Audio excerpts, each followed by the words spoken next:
Welcome to the Laughspin.com podcast.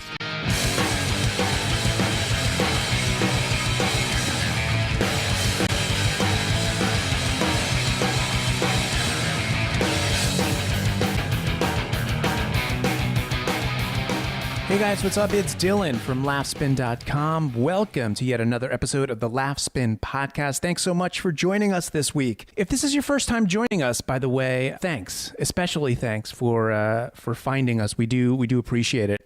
If you are unfamiliar with what we do each week, myself and co-host Mike, we deliver what we think is a comedy news digest.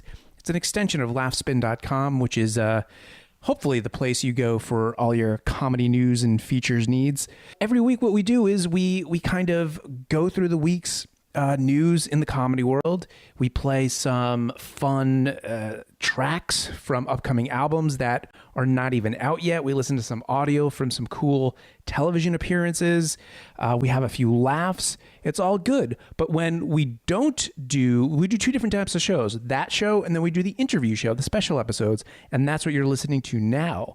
So on this week's episode, I talked to comedian Joe DeRosa, who is one of my favorite comedians. I've been following him for a really long time. I've loved to see how he's progressed, and he has progressed wonderfully. He's I think, a brilliant comedian. He's got a new album out called You Will Die. And yes, I find it heartening. I find that sentiment heartening sometimes. I find comfort in that. So I talked to Joe he was nice enough to let me into his humble abode in Brooklyn, New York. And he's really neat. He's a very neat guy. I wish I was as clean and as tidy as he is. It was a great conversation. We talked a lot about music. He used to have this comedy rap group called Deep that we talk about. We talk about he's still doing music, so we talk a little bit about that. We talk about Bad Religion. We talk about his comedy. We talk about Kathy Griffin. We talk about a lot of shit, everybody.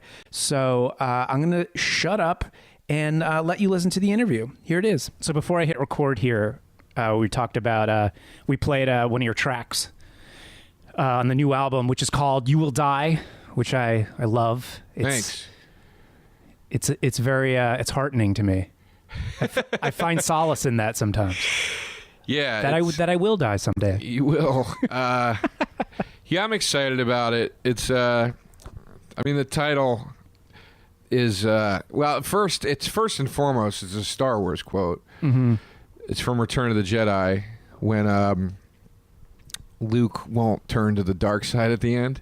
Right. And the Emperor hits him with the lightning, and he's on the ground, and he's screaming, and the Emperor pauses for a second, and he goes, "And now, young Skywalker, you will die."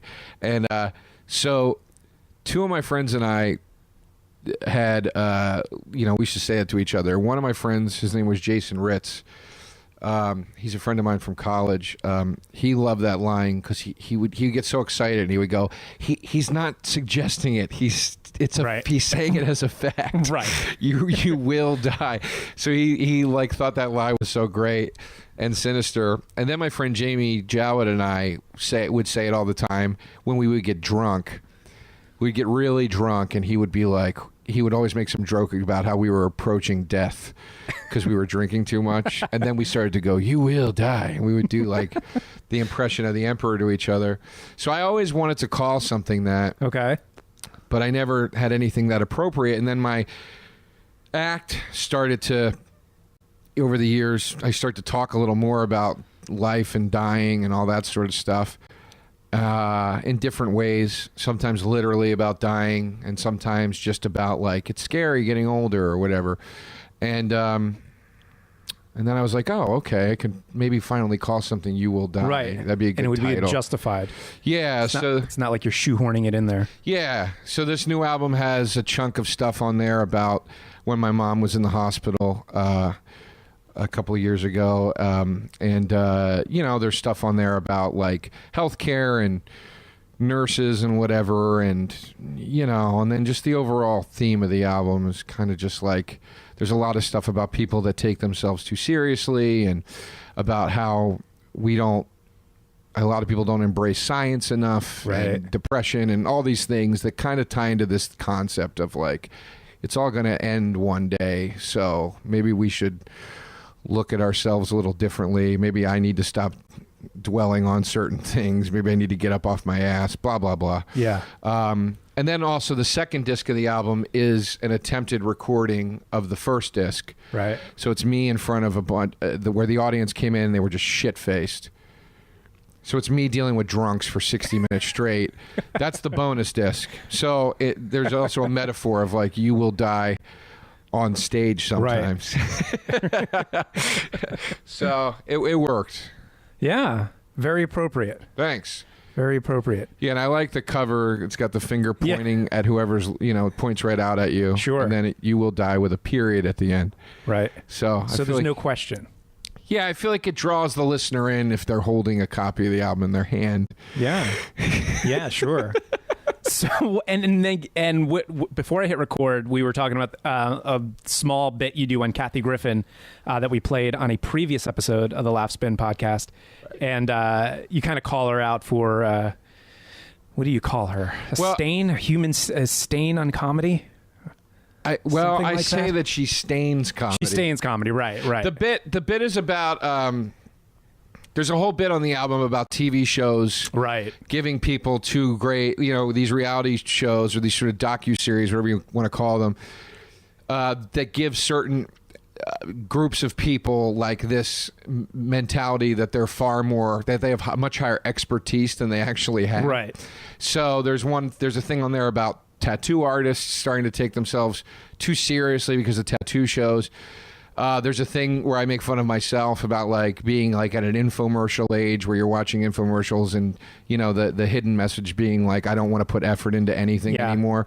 I want to buy these products that do everything for me.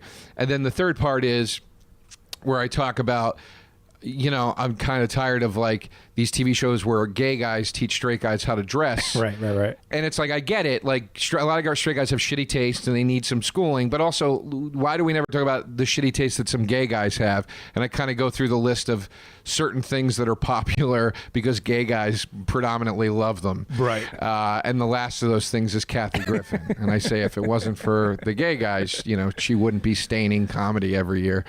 Because I'm not a fan of her. I find her I just don't like her. And I wouldn't take a shot at somebody like that. Like, I've tried to do that less over the years. Sure. But then I figured like, well, that's all she does.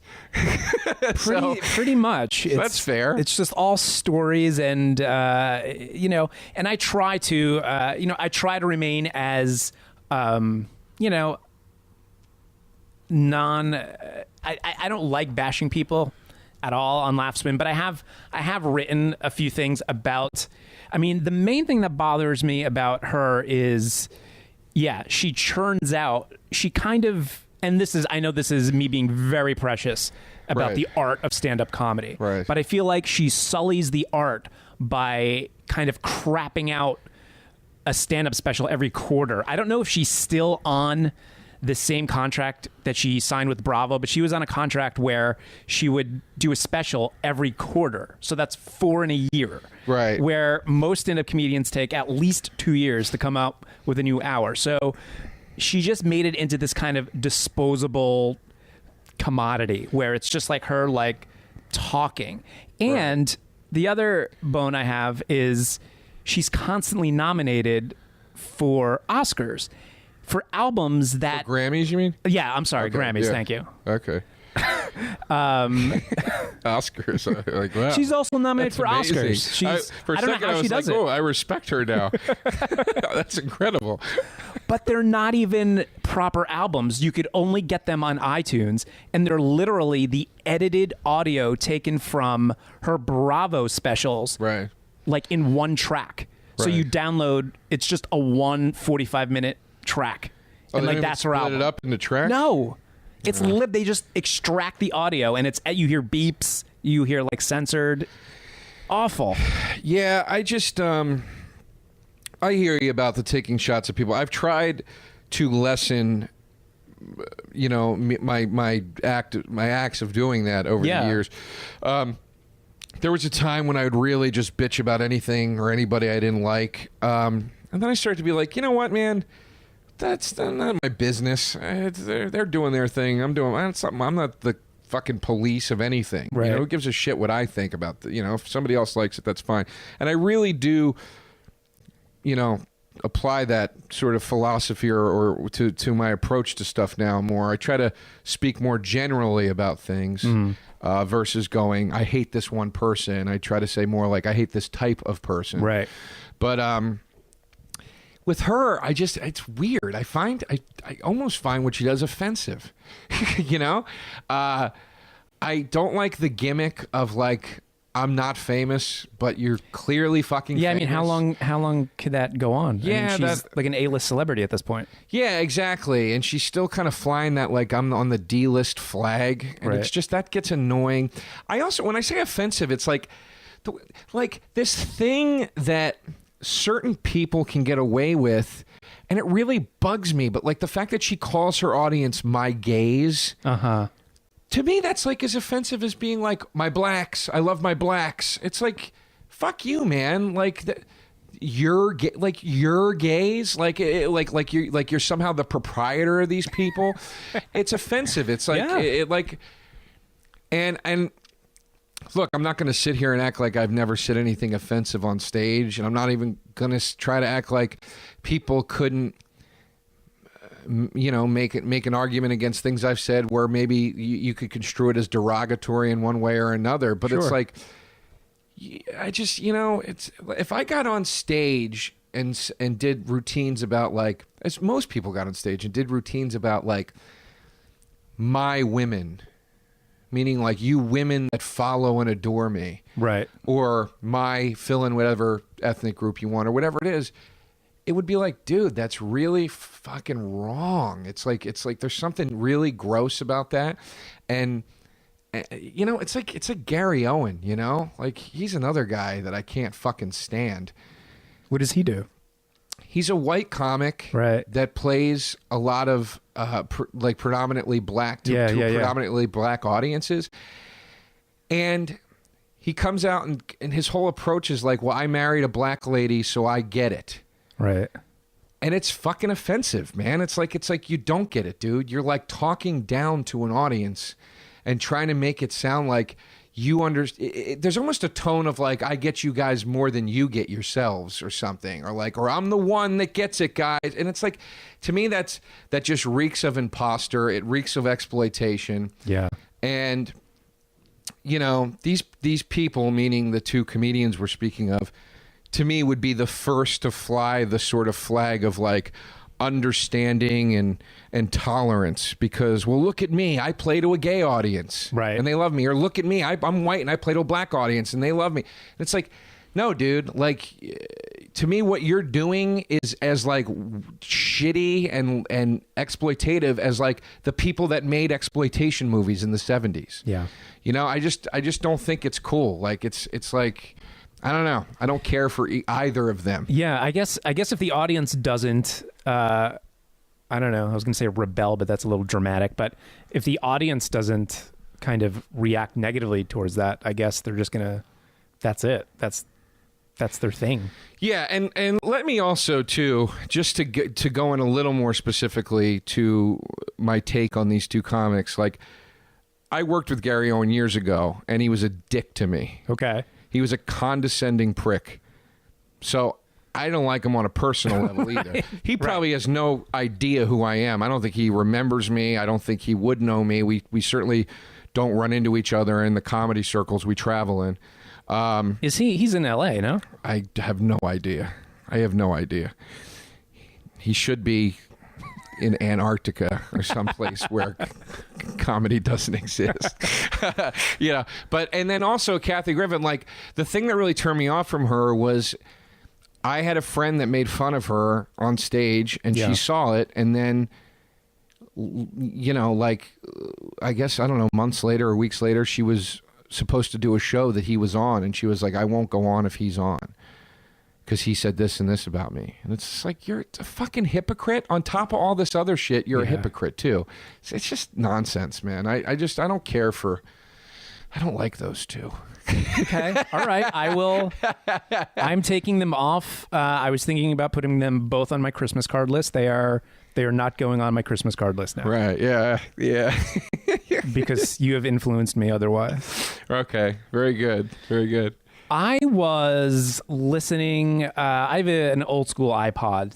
I don't use my phone for music. So I put it on shuffle the other day, and your Deep album came on. Yeah. Whatever happened with that?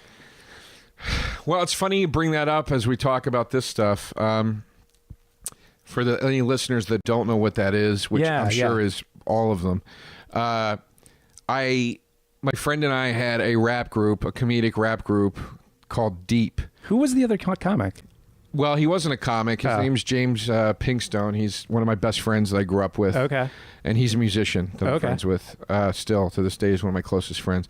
But we had this fake comedy rap group called Deep. And the whole point of it was making fun of the misogyny that was found in rap music, predominantly with like the stuff in like the early 90s, like Two Live Crew and stuff like that.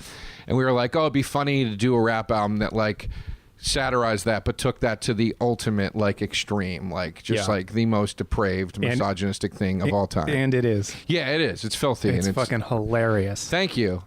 But the reason we stopped doing it was because some people got it and they were like, oh, I get it. This is like a social commentary. You jack it up to the extreme, so then it's you have to exaggerate. If you're going to do a satirization of something like that, you have to exaggerate. Sure, you can't get too close to it because then it's just the thing. You're just a really bad hip hop artist. Yeah, yeah. So we took it as far as we could, and then there were just people that didn't get it, and we shopped it around to some labels. It was right around the time that Tenacious D became really big, in that initial thing when they came out, and we thought, all right, it's a good time to try to shop this around. Like, comedy music is getting some attention, and like not your traditional comedy music, like, which is what we saw with Tenacious D and like Flight of the Conchords. They were doing non-traditional comedy stuff, with music. So we shopped it around, and a couple A&Rs at,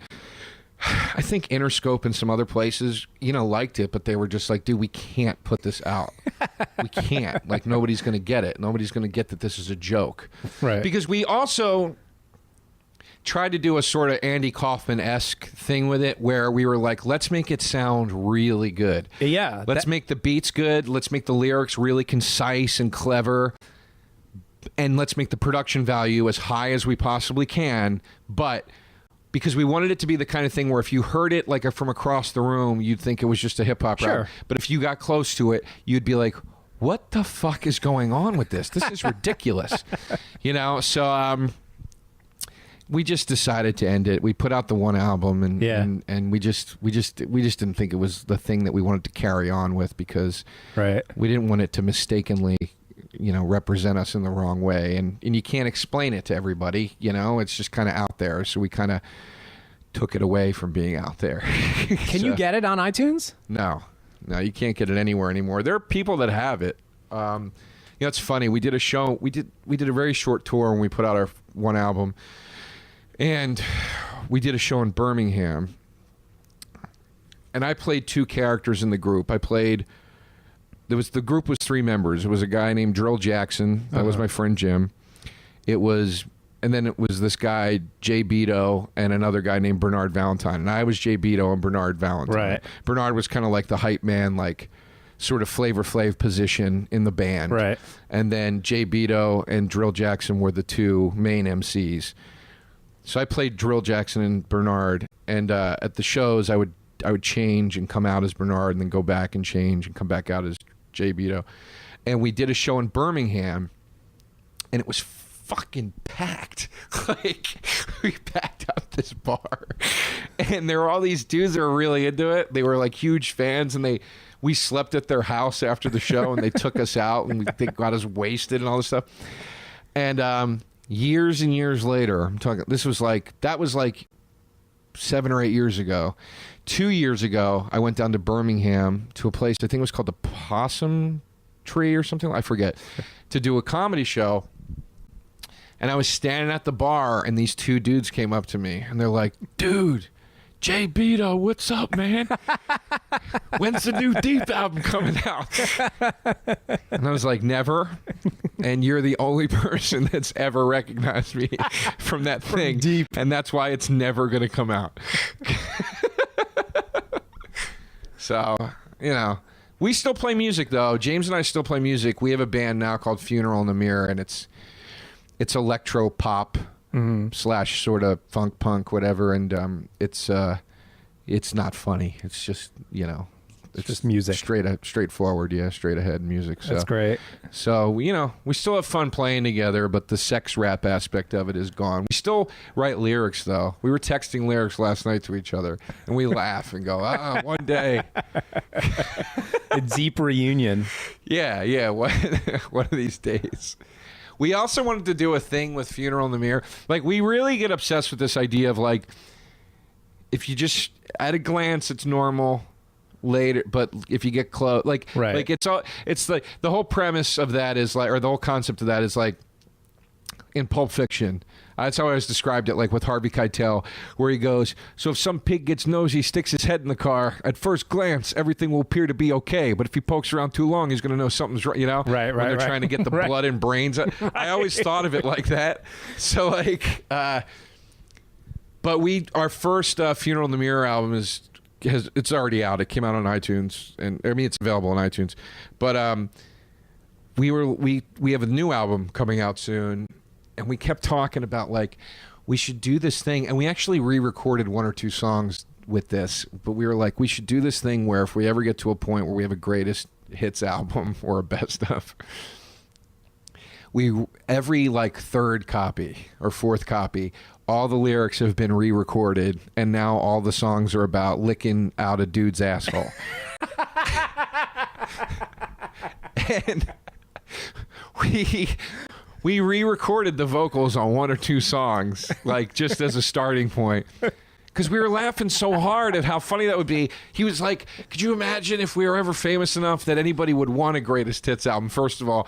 And then that like there'd be people out there going like, did you get the Funeral in the Mirror best stuff? Yeah, it's really good. It's really good. I like those 2 new songs. Dude, is yours all about licking a dude's asshole?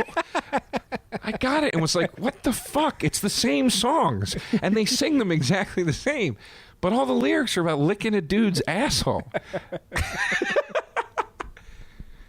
So I don't know. Maybe one day. We just think the stuff like that's really funny, you know? Yeah. I can appreciate that. When I was I grew up playing drums with my brother. We were always in bands. We were always, you know, writing music and recording demos and all this other shit. And when I think as we were getting to college age, we were young and like writing about like war and like just trying to do something meaningful. And so then we got older and we were like, we should do the opposite. I don't know if you're familiar with the band Mucky Pup. Mm-mm. No, they're sort of gods in New Jersey where I grew up. Okay, and their thing were they were kind of like this comedic metal band. Okay, and we were very influenced by them. So we started this band called the Llama Project, and that's very. I hear you. That sounds very Mars Volta, like somewhere in there. Who you look like a member of right now? You look exactly like Zach Galifianakis right now. I'm not Zach Galifianakis. Oh my God, who's the Rage Against the Machine? Oh, Zach De La Rocha. Yeah. You know Zach Galifianakis? Yeah, I do. It's that weird piano version of Rage that's out there. You look at. Has anybody told you that yet? Yes, dude. It's crazy how much you look like him right now. Yeah, you look like a guy that used to sing about war. So anyway, sorry, I'm cutting off your story about the Llama Project. No, that's okay. So we would put out these like we would save up our money all year, and then in the summer record these like just ridiculous songs that had lyrics they made no sense, and so I appreciate that your musical inclination. I wish I had time to actually play music now, but I still well, I'll tell you, man, what's been a great release for me. I mean, we finished our new Funeral in the Mirror album, and then I recorded a whole solo album of stuff that's ready. It's done. Really? It's basically done and ready. But what's helped me do it and get it done and be able to record and write is I got Logic Pro for my computer. I'll show you the setup after. Okay. But I mean, I have a MIDI, an M Audio Fast Track, which is $100. You plug it into your USB drive, and you can plug a guitar or a mic into it, and it works as a preamp, so you can plug right into the computer and record. Get out. Yeah, without a soundboard. The Logic program has a zillion MIDI instruments and a zillion effects that you can put onto live instruments. So you can record guitar straight into it and put whatever amp you want onto it, and it sounds pretty fucking good. And then, of course, you have a digital mixing console in the program. And I have like a drum pad in there, dude, and like good headphones. Right. So I can write and record at any time of day. I did my whole album in there. And then I fly down to Atlanta to my buddy's place, and he's got a full studio in his basement. And we redo the vocals and sometimes relay the guitars if it's necessary. And that's a fucking wrap, you know? Like, and then we pay our friend Don McAllister, who we're lucky enough to know very well, who's a Grammy-winning producer. Oh, wow. We pay him to master it, right? You know, and he gives us a nice friend price, and he does a great job. And it's like, you know, you can get it done. Performing it out is another story. I'm still trying to figure that all out. But is that how you record with the band as well? Like, so no live drums. It's all. Sometimes there's some of the stuff has live drums, but we usually loop that up. Mm-hmm. We really wanted it to have a very digital and mechanical sounding bed for all the songs to have that, and then like anything organic could happen on top of that. Right. But I mean, that's the thing, dude. Logic Pro, like I write and record songs on there. Like I've written and recorded punk songs on there, and like you would never know it wasn't a live drummer. Like, you know, if you get creative, you can put all kinds of fills in and make it as clean or as sloppy as you want, and have dynamics on the drums so every hit isn't identical. And, right. I mean, you know, it's like anything else out there with technology these days. Like, of course, it makes it easy for almost anybody to do it, but if you kind of learn it and really start to learn what to do with it, you know, you can take it to another place, you know? Yeah. And it's cool. So I've been trying to do my best to understand and learn that as much as possible. But I mean, for somebody like you who's saying, I don't have a lot of time. Yeah. You get that program, man, and you're off and running, and it really feeds the bug, you know, especially because of the way it allows you to do it at any time. Like, I mean, I'll come home at 2 a.m. and sit there till 6 in the morning, just fucking, you know, just in it. It's great, man. Yeah, that sounds fun. Yeah, it's super fun. I'll play you some stuff and show you the setup after, but it's really great what you can do with it, man. Wow. So, it's funny though, when you mentioned you used to write war songs, like, yeah, I remember my first band I was ever in that was also with Jim and a bunch of other guys. I'm still obsessed with Bad Religion. They're still my favorite band. But, that's when they first became my favorite band. We were like seniors in high school. They were the first song I ever wrote for the band. So embarrassing. It was called Die Like Heroes. Uh-huh. And I tried so hard to write a Bad Religion punk song. Die Like Heroes said sarcastically or ironically. Dude, I don't even remember. I mean, if you were a Bad Religion fan, you couldn't have. I just thought that. I think if I remember, I think the gist of the song was like, yeah, like the fallen heroes die like a hero as long as they tell you you're a hero or whatever. I don't fucking know. I was 17, but it was a very thin song. You know, there wasn't a lot of knowledge behind the sentiment of the song. I was just kind of writing what I thought Bad Religion would write. Right. And I put in all these words I didn't really understand because I was like, well, they use big words. That's what I'm supposed to do. And I also didn't know how to write music at all. The chord progression was so shitty. Oh, it was a terrible song. Fucking terrible song. Yeah, no, I'm sure we could have matched you with we did like anti-war songs and just but Bad Religion, I'm with you. My brother and I are both huge Bad Religion fans. I just saw them at where was it? In Manhattan. The Midtown venue. So, well, it's almost on the Upper West Side. Not a not the Best Buy. No, the Best Buy's in Times Square, right? Yeah. No, this is at like 50 something on the west side. It's a nice venue. It's big. It's not too big, but it's big. I don't know. I guess I missed them last time around. Anyway, they toured with their last album, which is, in my opinion, one of their 5 best albums they've ever released. Really? It's amazing. What would you say is their best? I mean, I'm sure certain diehards would disagree with this. My favorite Bad Religion album is Stranger Than Fiction. Yeah, I think most diehards would. Yeah, I mean, a lot of people took issue with it because it was the first album they did on Atlantic Records. It was the album that preceded Brett Gurewitz leaving the band. Right. I mean, it's a great album. It's spawned their biggest singles, you know. Yeah. They also redid 21st Century Digital Boy on that album. I think a lot of diehards were like, "What the fuck, man? That's an Against the Grain song," you know. But I think that's their best album. I think that's when everything that they had already done, they did like a sort of peak version of that, and everything that they were about to do was very well captured and proceeded on that album. So it's like I just felt like that album is like where it all sort of culminates on either side of their career. Okay. But you know, that one, the new one, True North, and then the other 3 would be what they call their holy trilogy or holy whatever, which is, you know, Suffer, No Control, and Against the Grain. Those 5 albums to me are the best ones. Stranger Than Fiction's my favorite, and then the other, True North, would probably be my number 5, and then the other 3 sort of interchange. See, I'm a big Generator fan. Generator's great. I really like that album. It's a great album. I like it better than Suffer for sure. No, Suffer is my second favorite. Really? Suffer's the one that could contend with Stranger Than Fiction for my favorite. But I like Generator a lot. I like Generator better than Recipe for Hate. And I like it better than How Could Hell Be Any Worse. Mm-hmm. But there's something... It's got some great tunes on it, man. There's just something...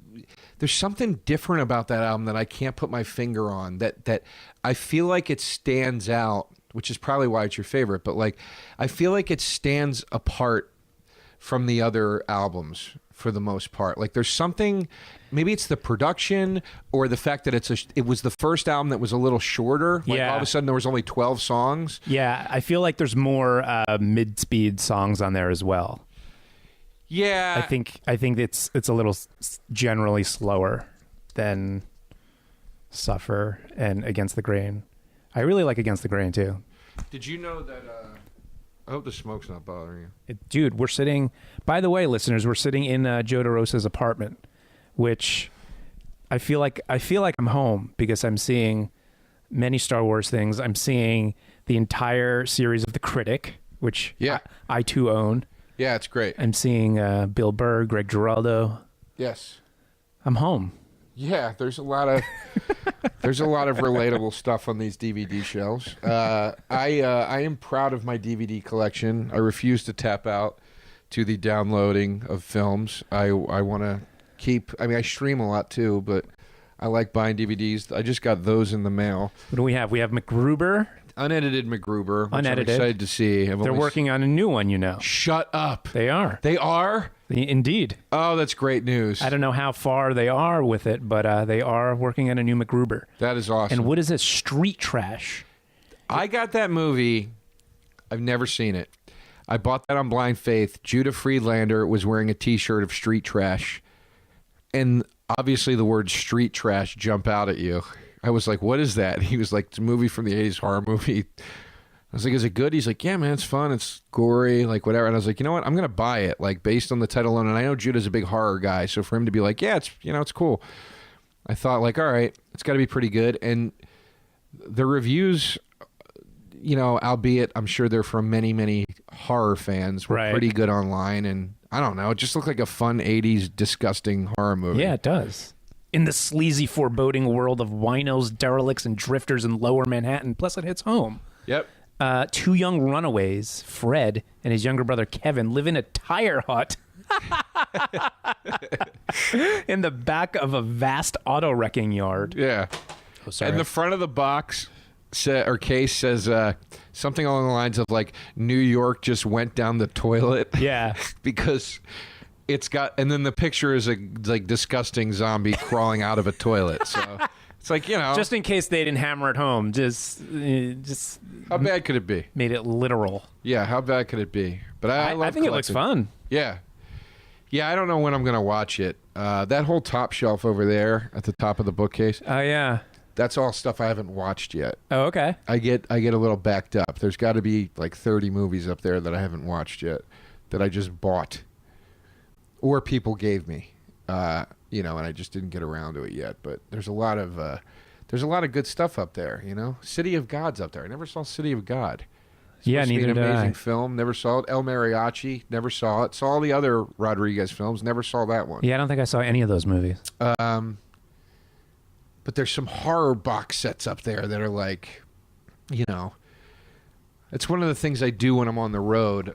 I go out and try to find DVDs. Yeah, I remember when you were doing those like tour diary videos for us a few years back. I remember you stopping into one of the DVD places and grabbing some. Yeah, there's a movie shop. It's a small chain. It's called Movie Stop. Yeah. And it's owned by the same people that own GameStop. Really? I've only ever seen a few of them, but it's a great fucking shop, man. You walk in and it is wall to wall, mostly used DVDs and Blu-ray. Yeah. And you can get a lot of shit for like $5, $4, $6, So that's where I went in that video. I remember I bought a lot of dark and depressing. It was like Blade Runner, Dark City. It was like nothing uplifting. Nothing's going to make you feel good after. Good stuff for, when you're on the road alone. Well, the problem is it's hard for me to watch DVDs on the road now because I try not to. I got a MacBook Air, which doesn't have a DVD slot on it. I bring that or my Kindle, and it's like, I can only kind of stream on the road now. Right. But it really lightens the weight of the suitcase. So, yeah. I don't know. So I end up buying them, and then I don't watch them on the road, and then I bring them home, and they go to the top shelf, and I got to get around to them. Well, you got time, Joe. Come on. Well, let's hope. I mean, stop I being am creative. Die, Stop writing music. Stop writing jokes. Just sit around and get through your fucking DVD collection. Yeah, I gotta smoke more weed or something. Sure. Yeah, you gotta. So I have to like sit and just zone out to something. Yeah, you're too productive. Well, let's not put a halo on me just yet. I could do a lot more, but yeah. So anyway. Well, good. So the album's coming out. What are the plans after the album release? Well, I'm on the road a lot over the next 2 months, which is good because it'll help push it. September 3rd's the digital release online and everything. October 1st, it's in stores. Just, touring through the next 2 months pretty heavily and promoting the album as much as I can, doing every podcast and radio show I can possibly do. Yeah. And just hoping that people buy it and hoping people like it, I hope they do. I like it. I think it's better than the first two. Yeah, you think? Yeah, I think so. So I hope other people think that, You never want anybody to go, it's not as good as the first one. Right. Or whatever. So I don't know. I hope. Are you playing mostly comedy clubs, or are you I know you were trying to get into some non-traditional venues. I do a lot of non-traditional venues now. I still do clubs, the older you get in the business and the more you start to build up a following and stuff, you try to be a little more selective and try to bring the following and the venue together so it makes more sense. Right. So it's just, I'm really excited about the clubs I'm about to be playing. Some of them I've played before, some of them I haven't. But I think they're very comedy-friendly clubs. Yeah. Which there are comedy clubs that aren't, Like there are comedy clubs that weird, right? feel like you're working a strip club or something. Yeah. So, I still play clubs. And then in between all that stuff, I try to do, small music venues or large coffee house type venues. and those are usually comedian-run shows or artist-run shows, Right. and then that stuff's great. So just trying to make it all work and continue to try to establish a certain type of brand, I guess, for lack of a better way of putting it. Yeah, no, yeah, sure. Brands. You guys are brands, you comics. Yeah, I'll be the if your brand is depressive, pondering death too much, dark abyss, and I'm your brand for that. There's a market for that, I think. Let's hope. I don't know. I know I'm part of the market. I want to hear about it. I want to know that other people are thinking about horrible things. Well, what's funny is that, like, this is the thing I've encountered.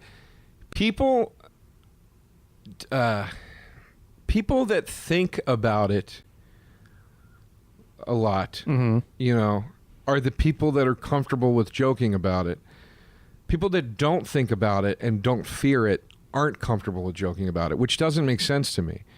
You'd think if you were comfortable with discussing the concept and you had a healthy fear of it, you'd be the guy that didn't want to joke about it, because it would, to me at that point, it would be almost like a fear of God or something like that. You'd be like, we don't joke about that. It's Right. too powerful a thing and it's too upsetting to think about. So we don't do it. But it's not the way. And you'd also think that the person that's like, no, I don't worry about dying, I don't think about it, you'd think that person would be able to laugh at it more, and just the Right, way, because like, it's more of a foreign concept to them. yeah, just like the way an atheist has a much easier time joking about the church or something. Right. But it's not that way. It's much more. It's very reversed, which is weird. It creates a weird challenge in doing jokes about it. Yeah. Well, those people that don't think about it and are affected negatively when you do joke about it, I mean, don't you think that they probably are just in a constant state of denying that they are thinking about it, and that's what makes them? It's like when you force somebody to see the truth. Well, yeah, I think that is probably what it is. Yeah. Somebody goes, yeah, I don't worry about that, it doesn't freak me out. It's like, oh no, you are very freaked out by it, Yeah. but your way of dealing with it is just dismissing it and never discussing it. Yeah. I also realize too that, like, to an extent it can be funny, to an extent it can be interesting or entertaining, but it can easily cross a line where it's just like, dude, you're really bringing us down. Sure. Like, this is too much. So I try not to dwell on it too much in my act. And you still need jokes. You need jokes. Yeah. I mean, you can't just...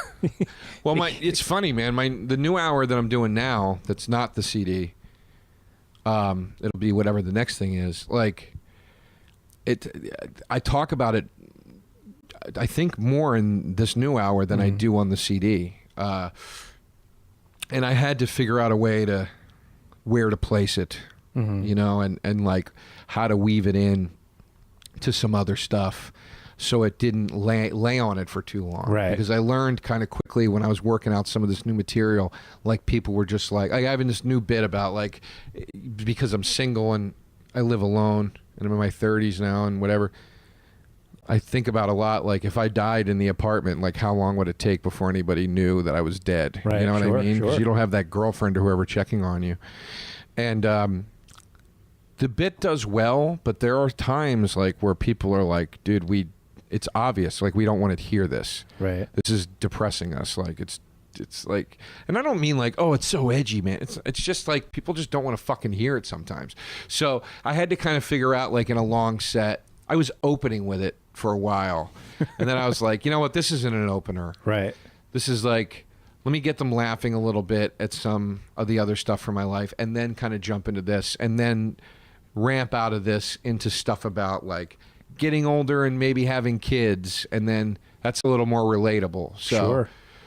you got to kind of bring it back around sometimes until you're at that, like, George Carlin level where you can talk about whatever you want for an hour. But even I saw him on tour with his before he died. I saw him on his final tour. Yeah. As he as he was ramping up for that last HBO special. And the first thing he said was, guys, I did a special a few months back on HBO. There's about 30 minutes in there about suicide. I'm starting to think maybe I was a little fucking depressed.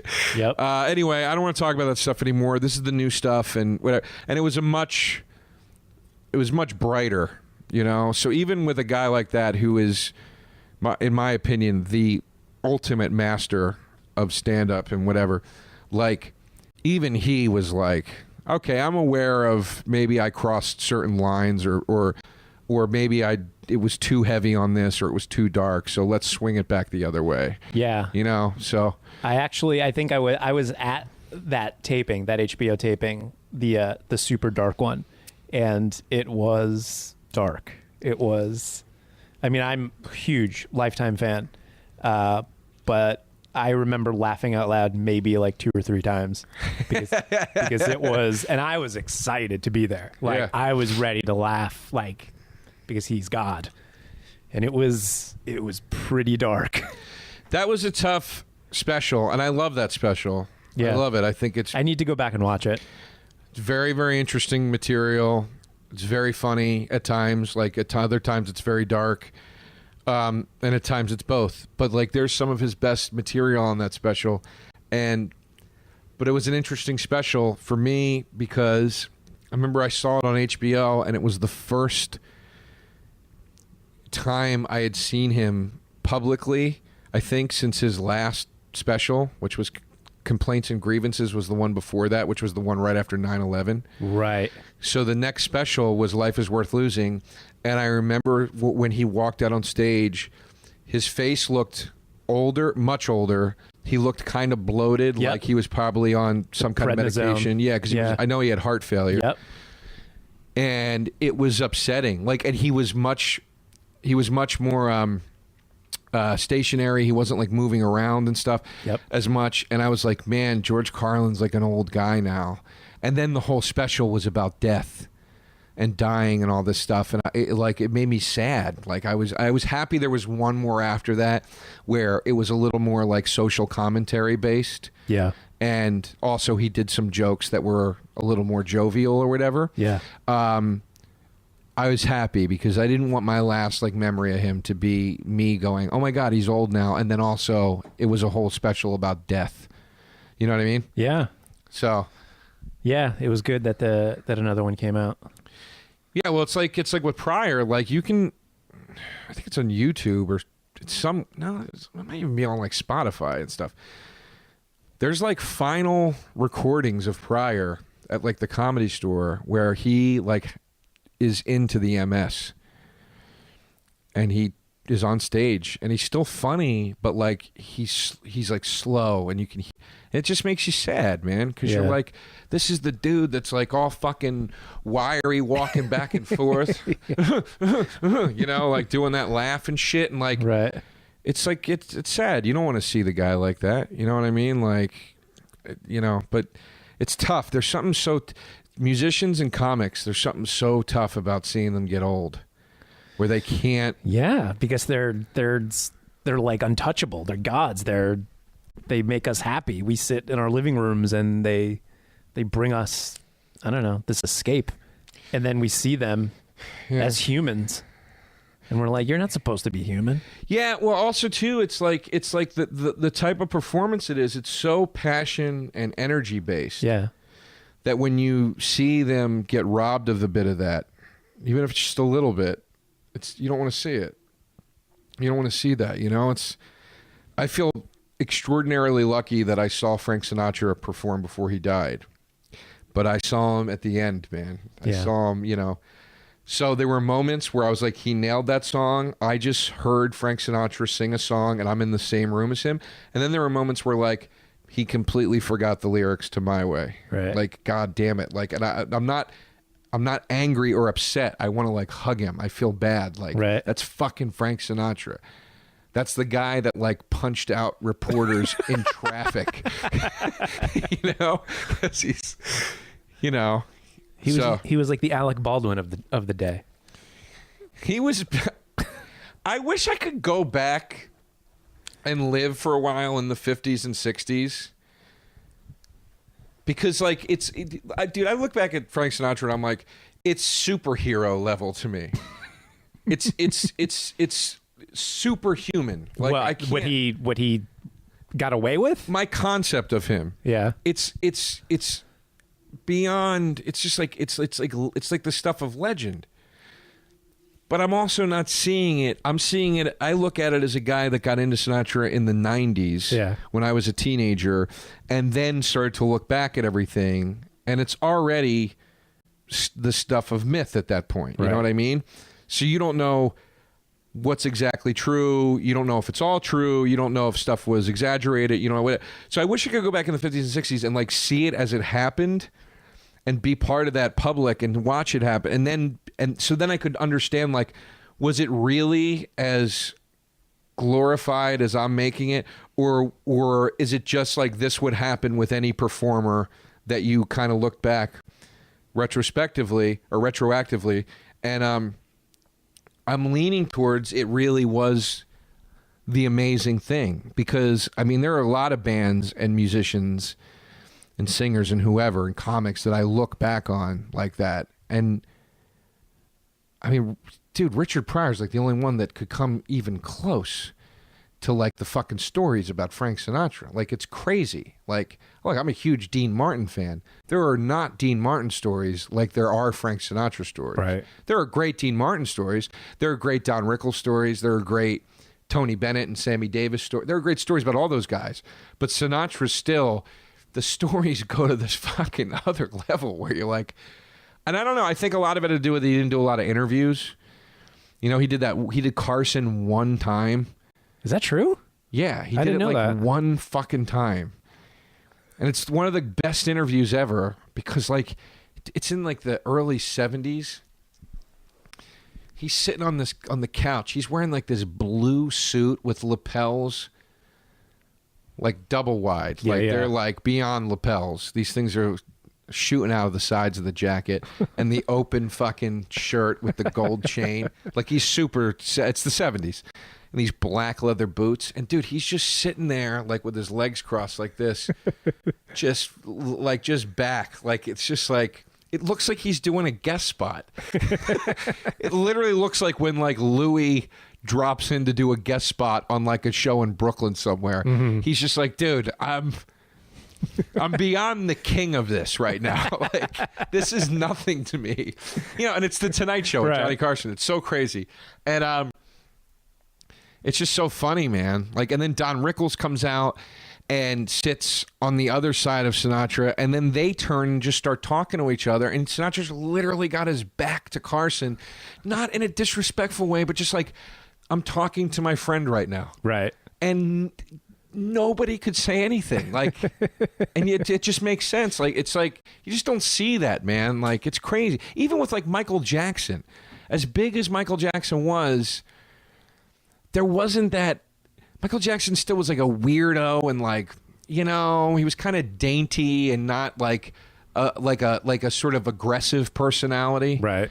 It wasn't an alpha kind of thing. When he sang, it was, but off stage, it wasn't really. You know what I mean? At least in the public, what the public saw.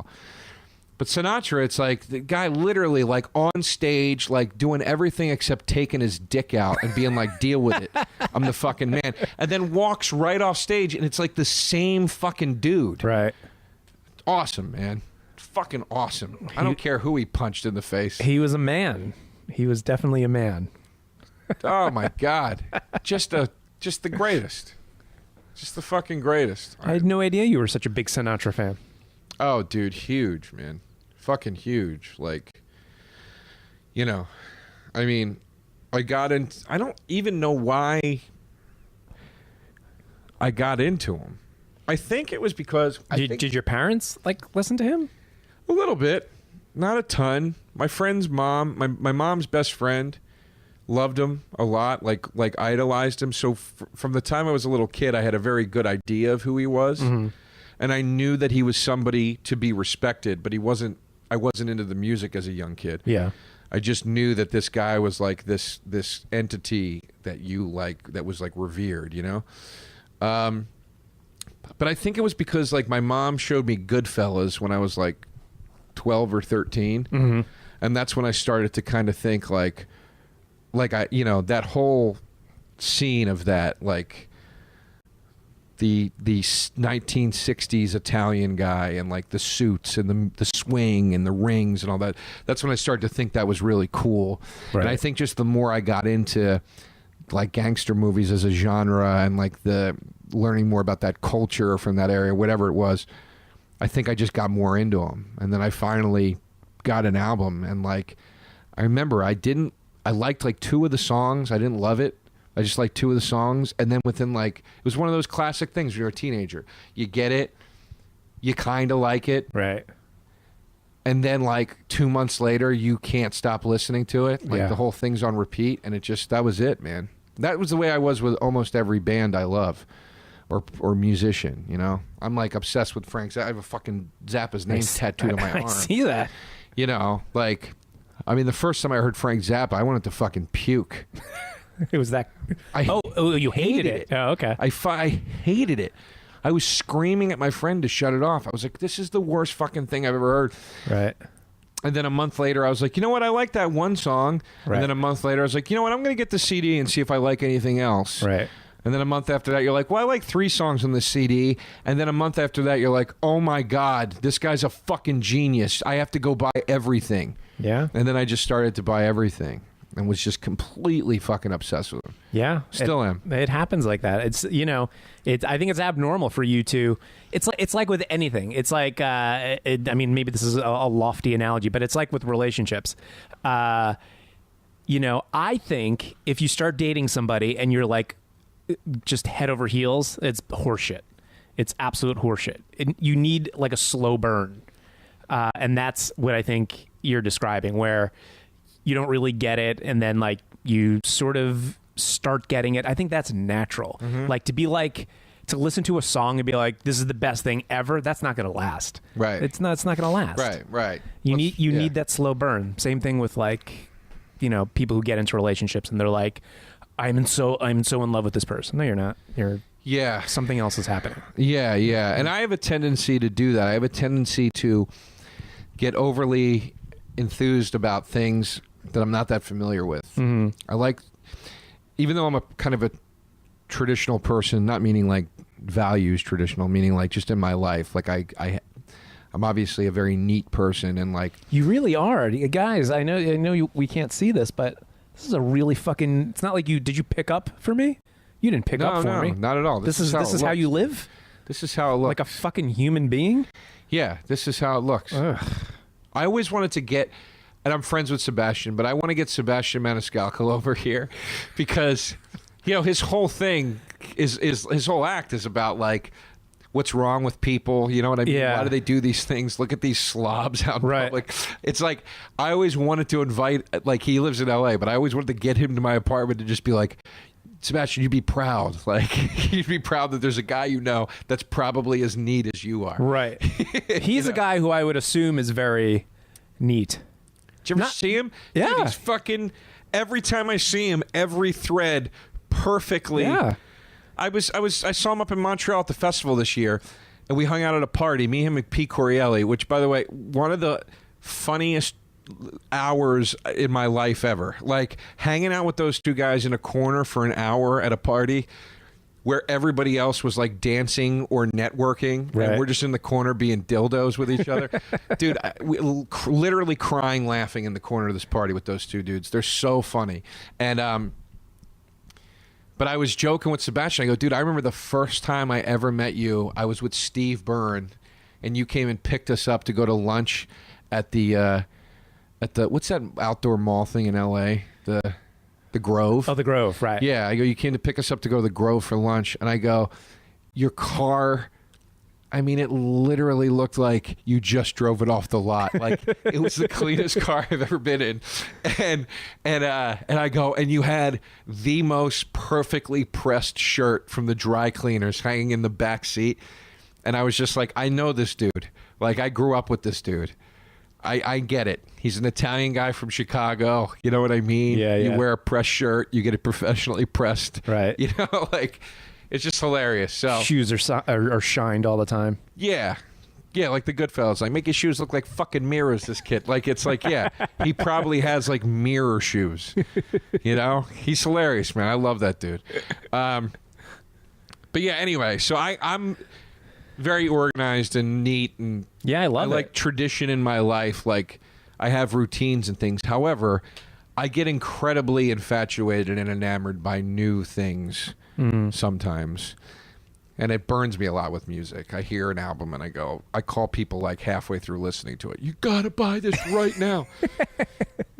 And then a week later, I'm like, well, it's good. Jesus. Yeah, Well, it's all right. Christ almighty. I was like ready to swerve off the road. Like I was hearing like Led Zeppelin 4 for the first fucking time. Right. That's the good one, right? Or is it Led Zeppelin 2?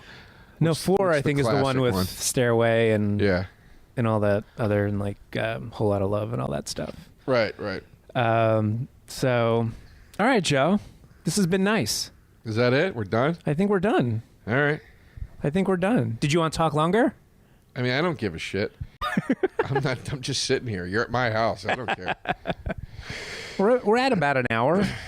Yeah, I feel like we probably did about an hour. 58 minutes. All right. Yeah, you don't need to. I think I think I'm going to intercut deep tracks. No. Come on. No, don't. No. No, it's behind me. All right. All right. Even though I think it's a valuable recording. Listen. If first of all, I got to clear it with my buddy. Nah, because I don't think he wants it out there either. But if you Joe, it's not that important. You know what? I have it, and I could listen to it in my car. Yeah. That's fine. Yeah. All right. Thank you. I'm happy with that. All right. Fair enough. You should probably cut this part out too, so I don't sound like. Well, if you leave it in, now I sound like the pussy to everybody. Like, no, don't play the. We can cut it out. Don't Joe. play the thing. We can cut it out. All right. It's always weird when you have the. I just leave this part in at this point. All right, let's leave it in, dude. Because it's weirder when you have the we can cut it out conversation and then it gets cut out. Because even though we can cut it out conversation, you're still doing that conversation in the form of a podcast conversation. Do you see what I'm saying?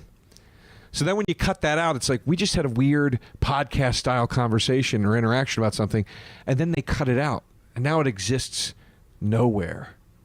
You follow me on what I'm saying here? Yeah. Why is that bad? It's just a weird thing. It's like this weird because thing it's on that can't exist anywhere now. Wasn't a real conversation, so we won't have a memory of it. Well, was for the podcast, but got cut out, so it's not there anymore. It's like a weird, unique pocket of conversation that only can occur in this situation and then would never exist ever again.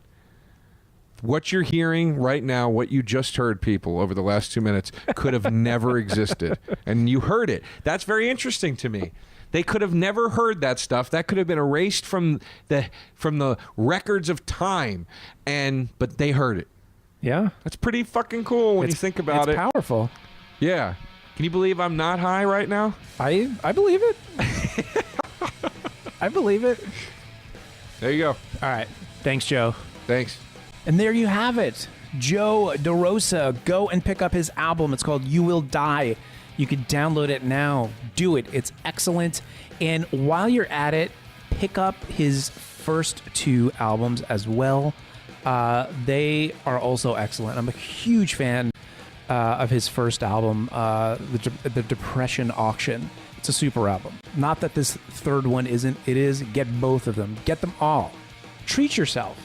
Get the trio. Get the Joe DeRosa trio. You will not be disappointed. Thanks again, guys. I really do appreciate you listening to the Laughspin podcast. It means a lot. If you feel up to it, go to iTunes and leave a comment, leave a review, maybe a nice review with lots of stars. iTunes likes it when things are reviewed.